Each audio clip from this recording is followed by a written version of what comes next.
Hello again, I am Jared Case, Curator of Film Exhibitions at the Dryden Theater and the George Eastman Museum.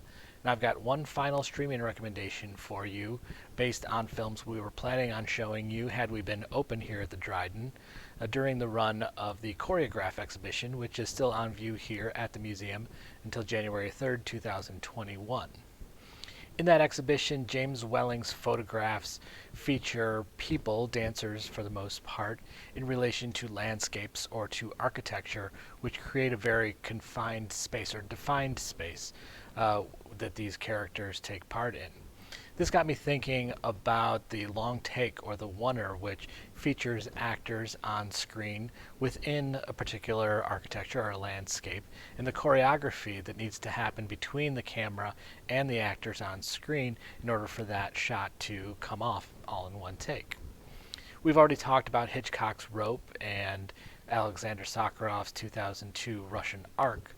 Today we're going to be talking about Victoria from 2015, directed by the German Sebastian Schipper, and featuring some familiar German faces, including Frederick Lau, Max Mauff, and which was a bit of a coming out party for Franz Rogowski, who has come to be known for roles, notable roles in films such as A Hidden Life, In the Isles, and Transit.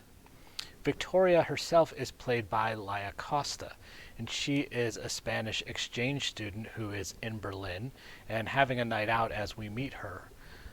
She happens upon a group of four men who at a club, and she takes a liking to one of them and decides to start hanging out with them throughout the night. As they get to know each other and we get to know the men a little bit better, we find out that there is a dark secret hidden amongst them. The character played by Franz Rogowski has been in prison before, and he had protection in prison and it needs to pay that back in kind by perhaps doing something illegal immediately. Now, Russian Ark was a film that was shot digitally in one take over 90 minutes. Victoria takes that even further by about 50%, as the running time of the film and of the shot that comprises it is about 135 minutes. And unlike Russian Ark, which took years to plan and had a huge cast and crew, this was shot very minimally. And as Russian Ark was using a Steadicam, this was using handheld, which acts almost as if it increases the immediacy. It's almost as if you are a character embedded with these characters as they go through their adventure. The effect was so extraordinary, in fact, that the film was actually rejected by several film festivals, as the organizers didn't believe Schipper's claim that this was actually done all in one shot. There must be some edits somewhere.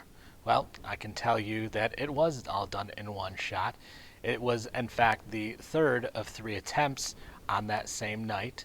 They had done it successfully 2 times before, but the feeling wasn't quite right for Schipper. So this final time that they attempted it, and what you see on screen, started about 4:30 in the wee hours of the morning and shot until about 7 as businesses were starting to move and there was more traffic on the street. And I think this change from the darkness of nighttime to the burgeoning of day and an end for some of the characters and a new beginning for others really does underlie the tension of the film.